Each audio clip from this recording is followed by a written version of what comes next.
And welcome back to the last episode of the Efficiency Gap in Marketing. I'm Ben and this is Alexandra. We've had a 4-week romp into this whole milieu of conversations about marketing, about bottlenecks, about efficiencies, about policies, about process, about what marketing is versus branding, and a whole bunch of other things. But the last thing we want to talk about is leadership. We want to talk about how, as a leader, you empower your people to be their best. How do you create the opportunities for your teams to do phenomenal work? And your job is not to sit there and micromanage, but to hire, empower, and give the tools to people to be their best. When I had a team that worked for me directly, their job was to come to me with a problem and 2 solutions. You could not walk into my office without 2 solutions. We'd talk about the solutions, and I'd say, which one do you like the best? They'd tell me which one they like. 98% of the times I'd said, then go and do it. 5% of the time I'd sit there and go, you know what? It's either number 2, or how about we do the combination of them, or have you thought about this? And we talk about a third. But 95% of the time, it was, you know what? That's a great idea. Why don't you go ahead and do that? And is it the perfect solution? No. But my attitude is a great leader empowers people to be the next generation leaders. So, Alexandra, let's talk about this. Hi, Ben. It's great to be back. And what a wonderful topic, leadership. Such a powerful role, such a powerful title, I think. And I love what you said that, your people came to you with one problem and 2 solutions. And often what I see and what I've seen in the past with leaders, regardless of their title or tenure, is that they didn't want to hear the solution. Or the solution was rocking the boat, or the solution was challenging their authority.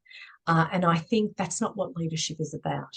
You hit the nail on the head there, Ben. Leadership is empowering the people and creating a team of leaders, and being okay in creating that safe space for them to come to you and say, this is what I suggest, this isn't working. And thanking them for taking the time to come to you and provide those solutions. Doesn't necessarily mean you have to go with that solution at that point in time. You may park it. It may work later down the track. Dissect it. Is it going to work right now? For what purpose did you choose that way? Why did you go ahead with that solution? Why do you think that solution is going to work versus this solution? Be okay to have those great conversations where you're challenging each other's thoughts, I guess, and the purpose. Why? And then you can say, yes, let's park it here for now. I love it. Let's park it. Maybe we can use it down the track if this doesn't work. But it's creating that safe space to allowing your team to come to you and be okay with challenging even your thoughts as a leader, because I think that's what leadership is all about. Well, it's about creating ownership. It's Absolutely. And about letting them accountability. create ownership of a problem that, quite frankly, sometimes they've created. Yeah. I mean, sometimes, yes, it's a client issue. Absolutely. A client has come to them and the issue, and but if every time there's a problem, my job is, Ben, can you fix this? Ben, can you fix this? Can you fix? Then all I am is fixing problems all day long. I'm putting on my fire Putting suit, out fires. and Yeah. I'm fighting fires all day long, and that's not my best role.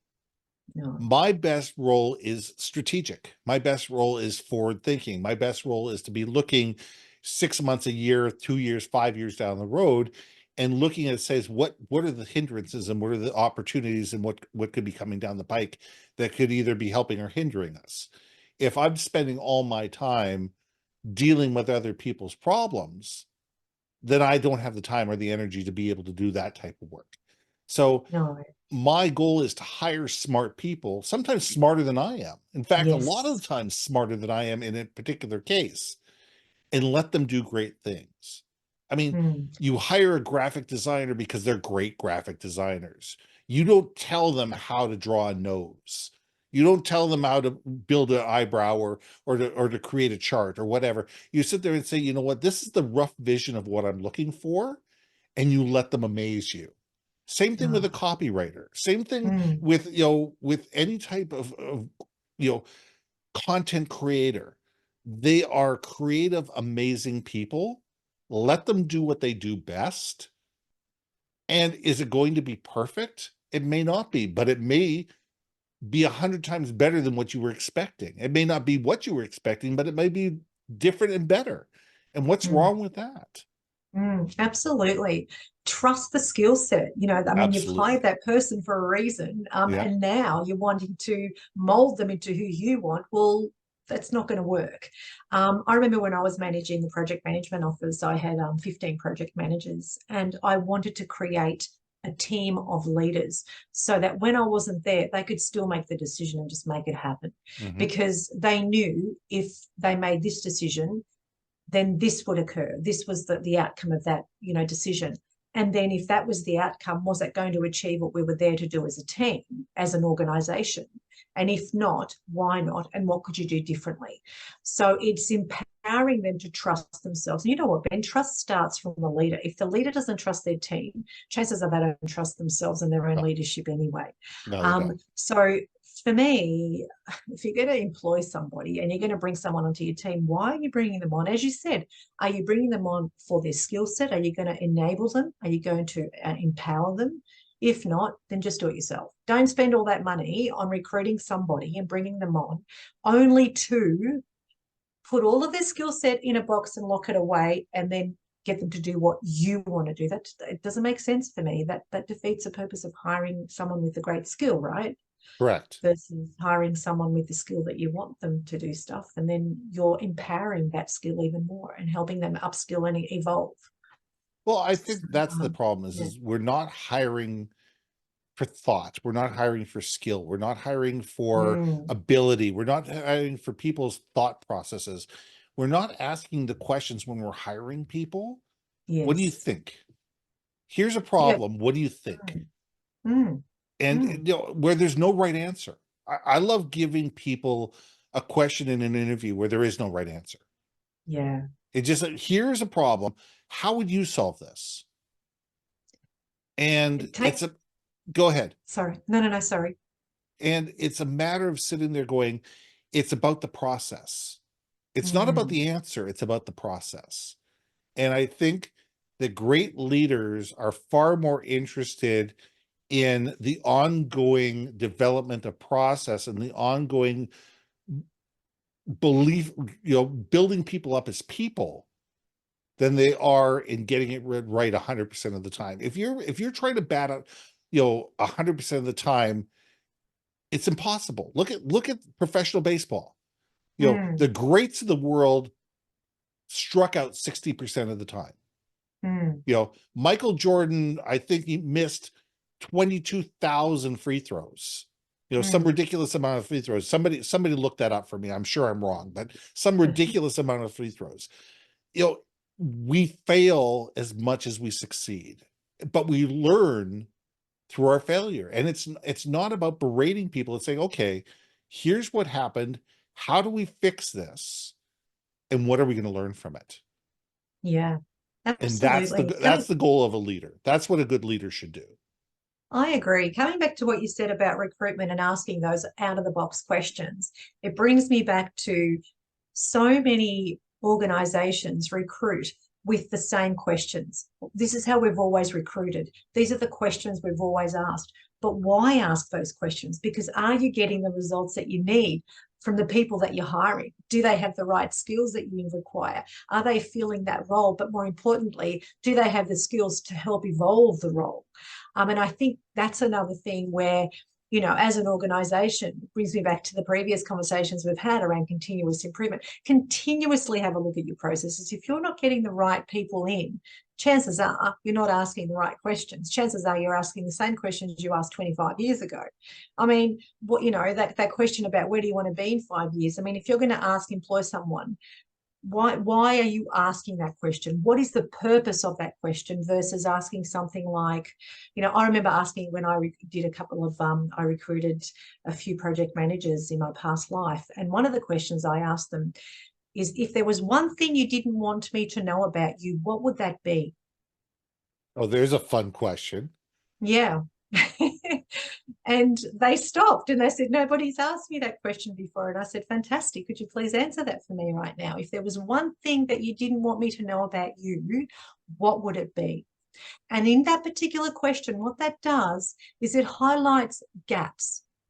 It highlights the gaps. It might be that, oh, I do too many things at once and I don't complete things. Well, that tells me a lot of things as a leader, as a business owner. Or I like to get things right all of the time. That tells me things that this person is, if they're in a project manager role, they're not going to be able to move quick enough because they're going to be sitting there thinking about how can I get this perfect, right? So, and then have a look at their qualities versus what they need perhaps more skilling in. It might be that I can work with them to help them move forward and better their time management, for example. Yeah. So it's those out of the box questions versus let's do the same thing over and over and get the same result. And it's not a deal killer. It's just realize that No. we all have gaps. Yeah. We all have things we do well. We all have things that we don't do well. It doesn't mean that we're a bad hire or the person is a bad hire. It just means that, okay, these are the things we need to be cognizant of and realize that they're better at this than they are at that. Okay, what are we really hiring them to do? If trigonometry is not something we need them to do we care that they're not that good at trigonometry? Absolutely. And as great leaders, we are there to empower, and we start the empowerment process from recruitment. Yes. So I'll be your leader. What is it that you can support me with should you be successful in this position? What is it that you can support me with even more outside of the existing skill set that you have to be able to, grow the team?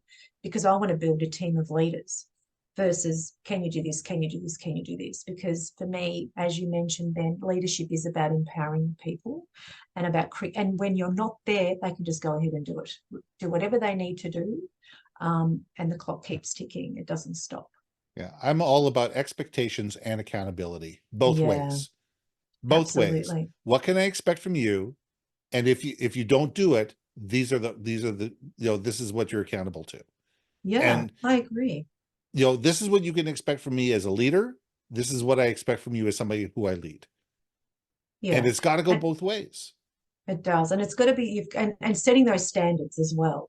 So you've got your Absolutely. standards and your expectations and the benchmark. So people know, if I do this, Ben is going to be okay with that because he's already told me what he wants and what the benchmark is. So I can do it at the benchmark or I can better it and do Yeah, it even better than the benchmark. that's So right. yeah, 100% spot on. Yeah. As I tell people, never lie to me. No, Don't lie to me, because he says if I find out, you're gone. It's really that simple. fair call. It's Transparency is and key, I right? say that to people day one. You can do a lot of Mm, things, but don't lie to me. Because if you lie to mm, me and all of a sudden I find out and it's caused grief within the company, you're gone. mm. And that's it. That's the end of the conversation. Well, it comes down to integrity and respect, then, doesn't it, really? Absolutely it does. And ethical behavior.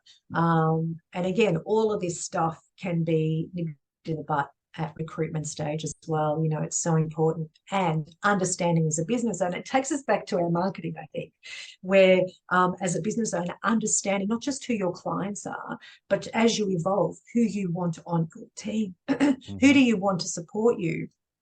And that's where you start to, I guess, put those processes in place as to as you start recruiting, these are the people that you want on your team. And ask questions, challenging questions at recruitment about, how are you with being honest, with integrity? What would happen if you made a mistake? Would you come and tell me, or would you just hide it? Or would you just continue on for it to become this massive issue where we lose thousands and thousands of dollars?